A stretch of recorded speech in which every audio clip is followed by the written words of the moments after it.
getting those postdoctoral fellows into ALS research really just builds out basic science that postdoctoral fellows are really doing to really better understand what are the causes of ALS.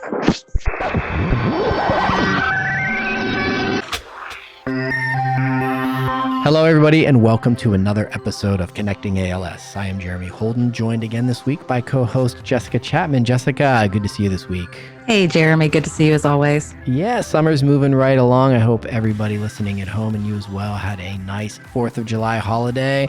I know I took some time to reflect back on the legacy of Lou Gehrig, this being the anniversary of his famous Luckiest Man on Earth speech, and just a good opportunity to kind of recenter ourselves in the fight ahead.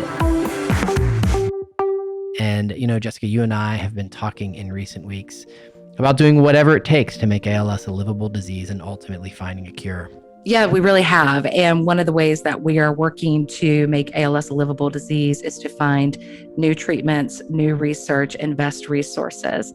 And timely enough, we're able to speak to Dr. Jill Yersak this week, who is Vice President of Mission Strategy, to talk about the Milton Staffanowitz Postdoctoral Program and the fellows who have been awarded over the years since 2004, actually, and how essentially this program works. Yeah, it's a great program, been around for a very long time. I was surprised to reflect back on 2004 and all the great people that have come through that program. And Jessica, you and I had the opportunity a couple of weeks ago to hear from Dr. Kuldeep Dave about the search for new treatments and really kind of expanding that research pipeline and the role that plays in making ALS a livable disease, ultimately finding a cure.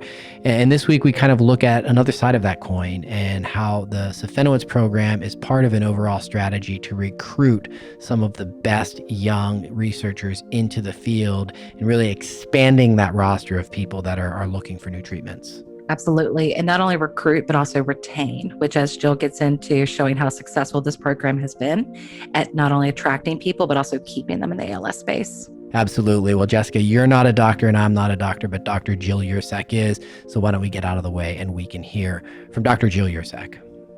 Dr. Yersak, thank you for being with us this morning. Hi, everyone. Thanks for having me. Yeah, we're excited to have you here and talking about an important topic and one that I know is close and important to you. And that is bringing new researchers into the ALS community, into the fight against ALS. And I want to talk specifically about the Staffanowitz Postdoctoral Fellowship Program. For our listeners who may not be familiar, can you explain how the Staffanowitz Fellowship Program works? Sure.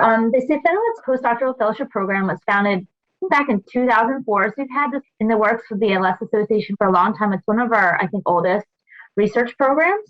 It's actually founded in honor of and named after Mr. Staffanowitz, who died in 1998. And the Staffanowitz family has been great patrons of the ALS associations for many years. And that's also in partnership with our Greater New York chapter. And that's close to my heart because that's really close to where I live. So the Postdoctoral Fellowship Program is really a request for application for postdoctoral fellows. You have to be, in your first year of your postdoctoral fellowship to apply. And it's a 2-year grant for $75,000 a year over 2 years. That's $150,000. And that money helps you or the postdoctoral fellow on this podcast really support the research you're doing during your fellowship.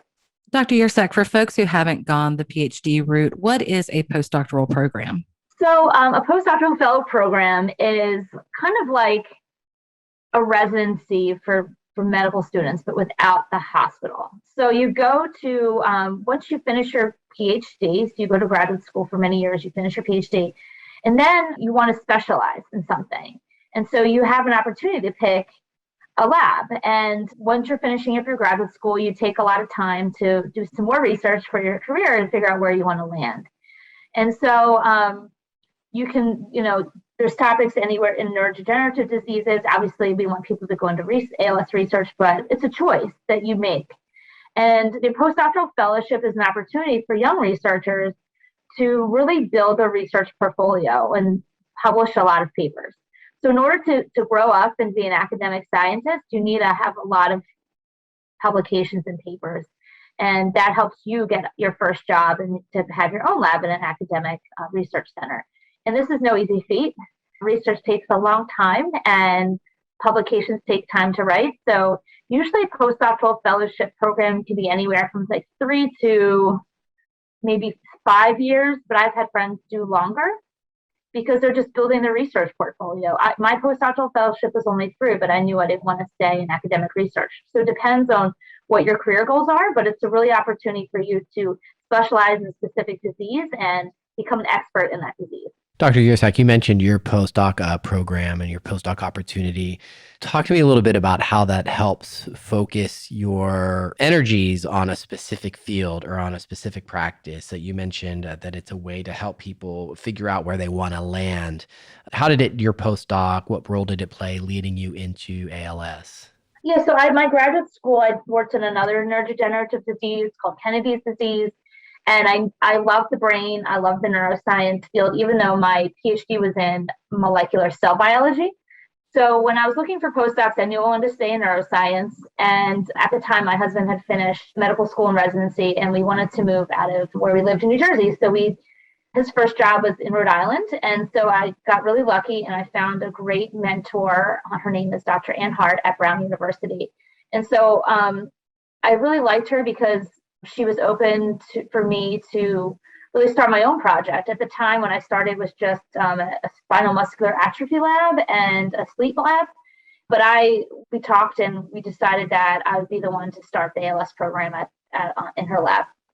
And it was fun because in my graduate school, I was working mostly with cells and motor neurons, whereas in my postdoc, the lab was mainly on C. elegans, or in their microscopic forms that have a lot of the conserved genes that we do. So we can model disease after C. elegans. And they're easy and cheap to work with because they only eat bacteria and they have a very short life cycle of like less than a week. So it's not like I'm dealing with mice. So it's also an opportunity for a person or a scientist to learn new skills and to learn a new animal model. So in my case, I learned all about worms, and it's a very close-knit worm community, and I loved it. It was a really fun opportunity to learn a new skill, and I was able to build ALS disease models in worms at the time to eventually, hopefully, do drug screening. So that's what I did, but really, it's a way to build that new skill, a way to learn a new field and to really specialize into ALS. So you dive deep into that field, into the research, and you go to different ALS research meetings and you get to network with ALS researchers around the world at different meetings. So I had the worm meetings, which I met all the worm people, and then I met all the ALS people at the ALS meetings. And then I went to the neuroscience meetings, the Society for Neuroscience meetings. So it was a way to like network and meet new people, and that actually helps you get a job eventually when you're done your postdoctoral fellowship. Dr. Yersak, your comments, your story there shows that there's a lot of different ways to get into ALS research.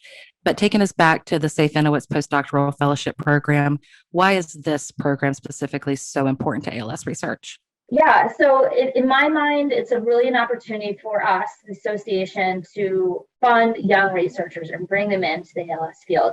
We want the best and the brightest, and in order to foster that, we need money, and researchers who have labs need postdoctoral fellows, but a lot of times they just can't afford them.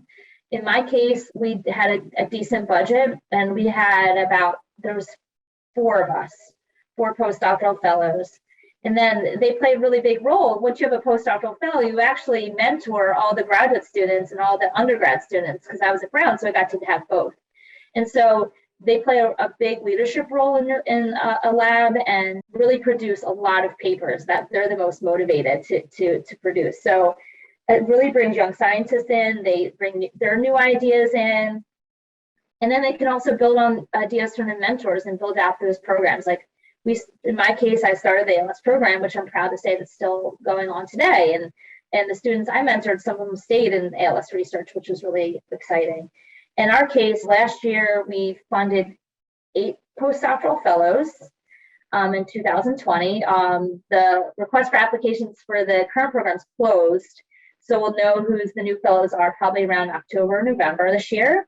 But in perpetuity, we've awarded at least 80 postdoctoral fellows since 2004. I was trying to do some quick math in my head. Wow. And yeah, and we've And over 76% of those fellows have stayed in research, and that is not easy. I can't emphasize that enough. So they have their own labs. Now they're mentoring their own students, and that's what we want. We want that. It's like a circle of life. You have a young scientist who grew up in the ALS field and then decided to stay and then mentor their own students. And then what's interesting, I was looking at the data at a recent report we did. The rest of the fellows that didn't stay in academic research, a lot of them still stayed in ALS. A lot of them are medical writers, are in pharma now, regulatory spaces, some in government. So, but I still have that little hand. I have a hand in some way into the ALS space. And so in my case, I decided to go into nonprofit. And so even though I wasn't an academic researcher, I got lucky with timing and was able to land a job at the association a couple of years after my postdoctoral fellowship ended. I don't want to date myself.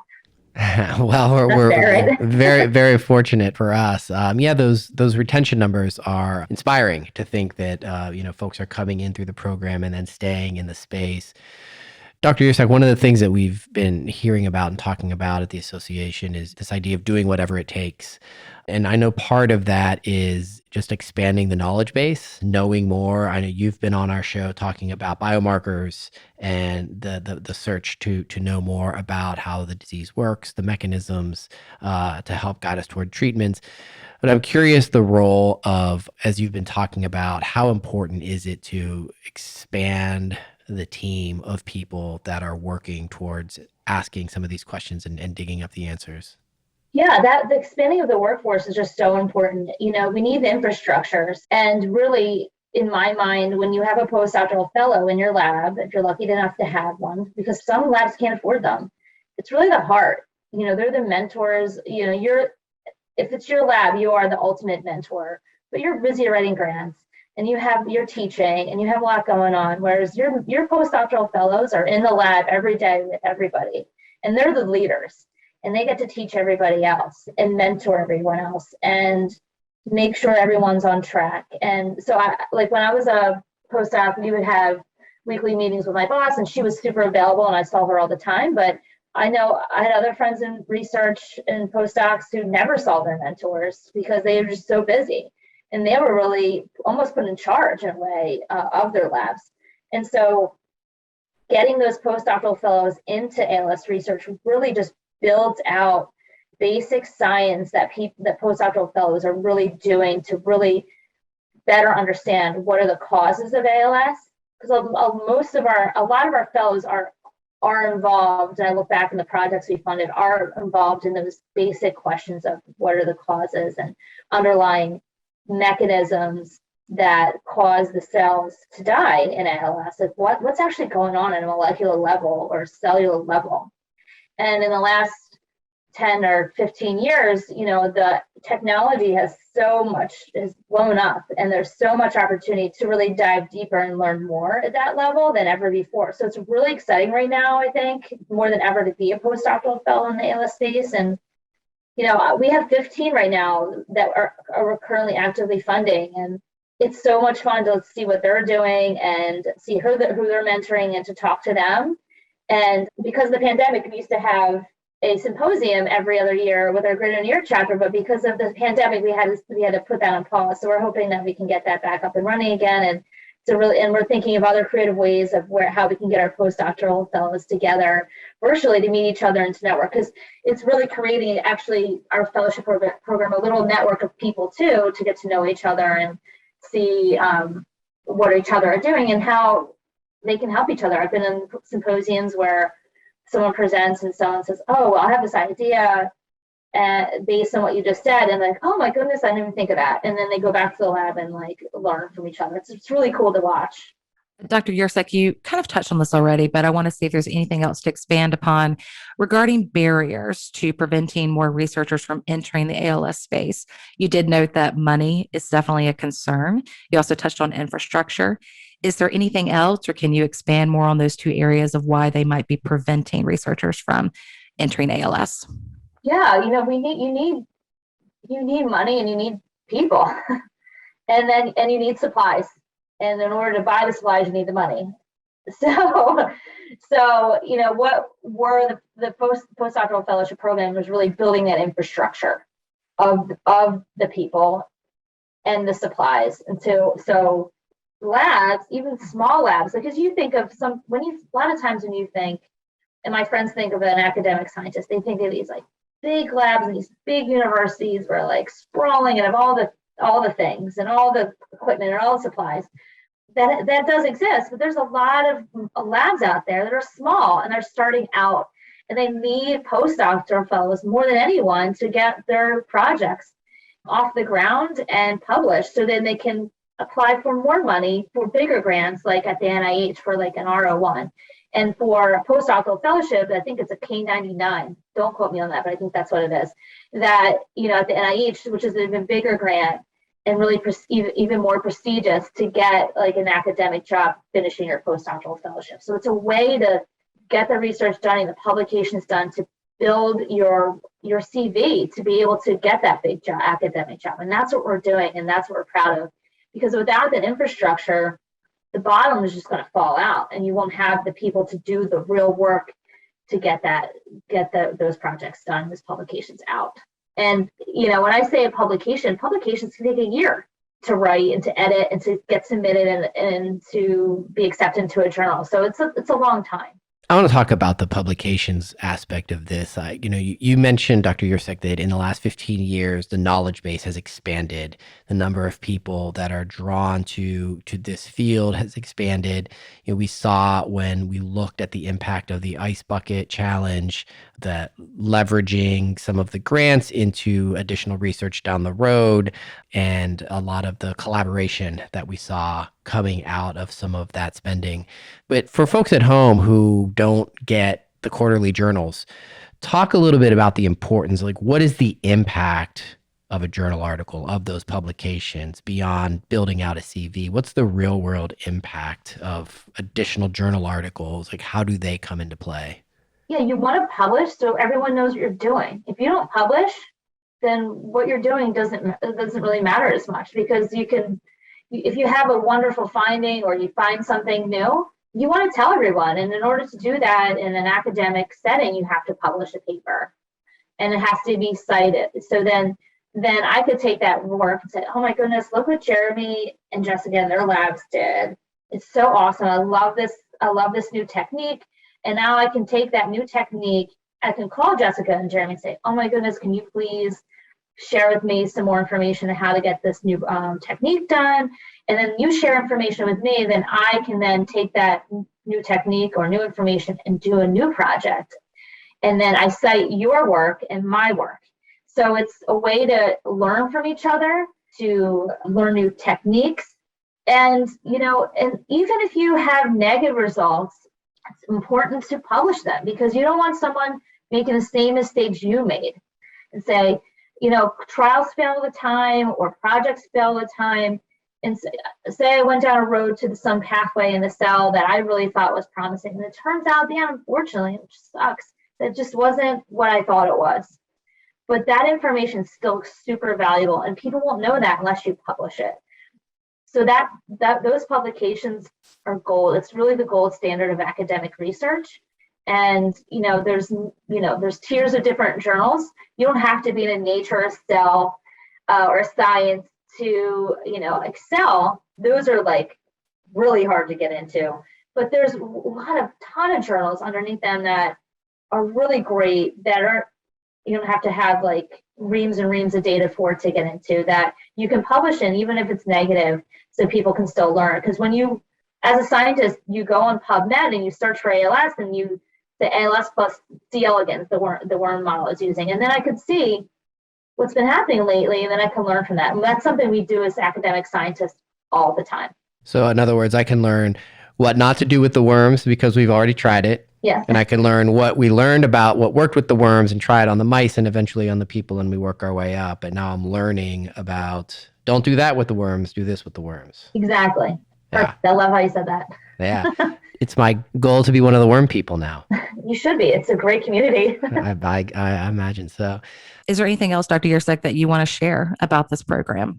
Yeah, I know it's too late to apply this year, but For all the postdoctoral fellows out there and all the academic scientists who may be listening to this podcast, take a look at our website under research. There's a page around research funding opportunities that you can click on the right-hand navigation and check it out, and encourage your postdoctoral fellows to apply. It's so important. And a lot of times you don't have time to figure out what's available for your postdocs to apply to. So apply early. And if you don't get it, apply again. And so I really encourage everyone to look into this program. And I just, I'm really proud of this program and to see all the fellows who've come and gone since I've been here in the last almost 6 years. It's been really fun part of my job here is to get to know our postdoctoral fellows over the years and to interview them and to see all the great things they've been doing. And I can tell you that our chief scientist, Dr. Dave, feels the same way. So onward we go, and I hope to get some really great applications this year, and we'll be announcing them in the fall. A note of hope to wrap things up on Dr. Yersak. Thanks again for your time today. Thank you, everyone. Thank you, Jessica. Thank you, Jeremy. Thank you, Dr. Yersak. That was a really great conversation. It was so wonderful to talk not only about the Staffanowitz program, but also about your own experience, your own trajectory in the ALS space. Yeah, really giving a personal touch to the role that the postdoc experience plays and how it can really kind of bring people into the mix. Always a pleasure to have Dr. Yersak on the show. Make sure you are signed up for the ALS Association's blog so you can learn more about the current recipients of the Milton Staffanowitz Postdoctoral Fellowship Program. We'll link in the show notes to a profile of Dr. Sonia Vasquez-Sanchez, a postdoctoral fellow from the Cleveland Lab at the Ludwig Institute for Cancer Research at the University of California at San Diego. You can learn more about her unique research focused on RNA binding protein TDP43 and its effects on ALS. So stay tuned throughout the summer and into the fall as we profile those bright young minds who are entering the fight against ALS. That is going to do it for this week's episode. Be sure to find a time to rate and review us wherever you find podcasts. It is a great way for us to bring more people into our listenership and connect with even more people. So tell a friend, rate and review us, and help us build that audience out. This episode was produced by Garrett Tiedemann of the ALS Association's Minnesota, North Dakota, South Dakota chapter. Thanks for tuning in. We'll connect with you again soon.